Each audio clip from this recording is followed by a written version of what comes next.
So it sure looks like we're going through a bit of a retail shakeout today. And this is where people will get sucked into dumping their assets, and people can do what they want.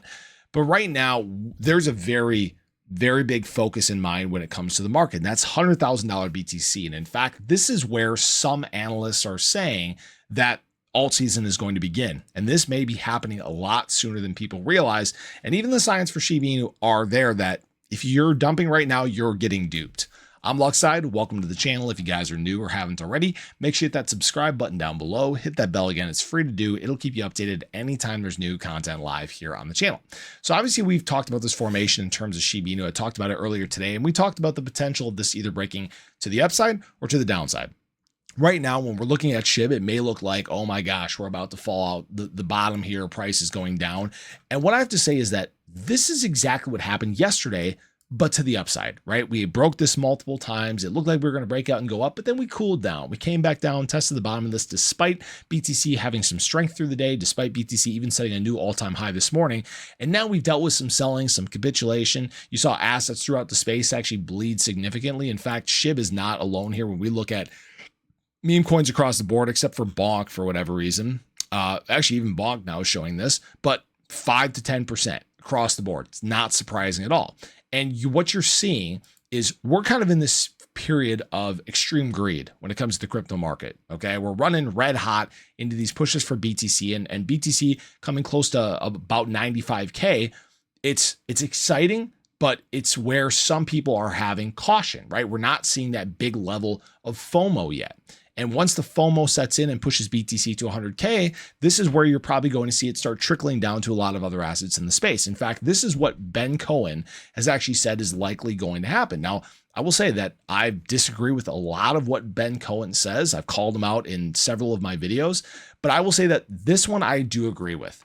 And the reason why is that $100,000 price point for BTC is kind of a psychological point. And why I'm saying that is we're at the point where institutional money is just pounding the door on BTC. They're accumulating in such big ways. We talked about obviously the big day yesterday. And if you guys haven't noticed, these days are getting, I don't want to say bigger and bigger and bigger, but the big days are happening at a much higher frequency. They are hellbound and determined to accumulate at these times. And the thing is you're having retail kind of help fuel this run. But there's a point where retail is like, crap, things are a bit expensive. I'm going to actually diversify. I'm going to start letting the ball roll down the hill to some of these other assets in the space. And this is exactly what he talked about as well. That's where you're probably going to see some people start divesting from BTC and rolling it down to Ethereum, other blue chips, small caps. All right. This is what happens every single cycle. And it would not surprise me if this $100,000 BTC point, coincidentally being around the 60% BTC dominance level, is where you start to see things really pull back in a significant way, not from a price standpoint, but from a BTC dominance standpoint. That's where you're going to see assets like SHIB and many others, I think, take some major legs here. Now, what I will say is that anybody that's being duped into dumping their bags before this and thinking that we're going on a drop here, I don't know what to tell you, because the signs are there that that's not what's happening right here. For example, something that people have claimed has been a detriment to Shiba Inu, I've said for a long time, no, they're not a detriment. They've actually helped support price. And they're part of the reason why price is where it's at currently is whales.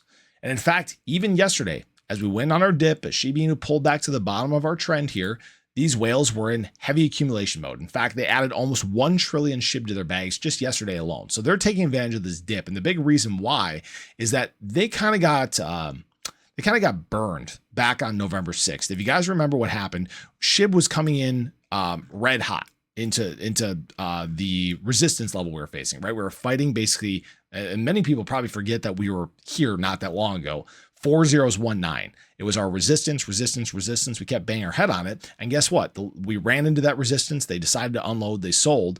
But then retail got excited and retail sent SHIB flying through the roof. All right. Now we have cooled down. We've consolidated. We've come back to the bottom of this trend.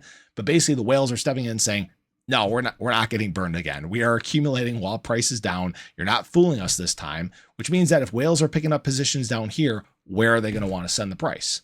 Up this way, right? It's not that hard to put together, guys. So people that are betting against the whales right now, that are betting against the market, that are betting against the big retail wave that's about to hit, I don't really know what to tell you. Okay. I can only say it so many times. There's going to be a point where the market just sends and leaves all these people that think that drops are coming, that are taking their time, that are hoping for low levels. It's going to leave them behind. All right. This isn't a guarantee. This isn't financial advice or anything like that, but the cycle plays out exactly the same, not exactly the same, basically the same way every single time.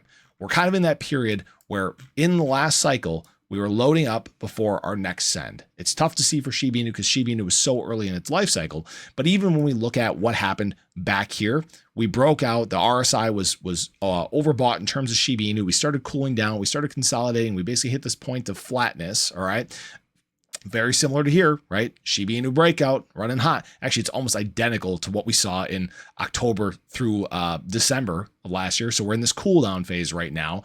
Consolidation, sideways trading right before you have the big burst of retail excitement. It's all the same. All right. And the reason I keep pointing this out, the reason I keep wanting to reminding people is because it's very easy to have recency bias when it comes to assets in the space. Even just looking at the SHIB chart, right? Most people, they look at basically this portion here and they're like, oh, SHIB's falling. It's in a downtrend, blah, blah, blah. But then when we look at what's been happening since August 6th, you guys can see this is a build in momentum. This is almost the start of a big slingshot move. This is the huge correction that's going to send us to a new all-time high in terms of SHIB and frankly, many assets throughout the space. So basically, the biggest thing I said, like I said earlier today, don't be fooled. Right now, it's very obvious what is taking place in the market. And I think right now, a lot of people are getting smarter and getting wiser to the shakeouts that we're experiencing right now. So I appreciate you guys as always. I hope you enjoyed the video. Let me know your thoughts below, but have a great day. I'll catch you guys in the next one. Take care.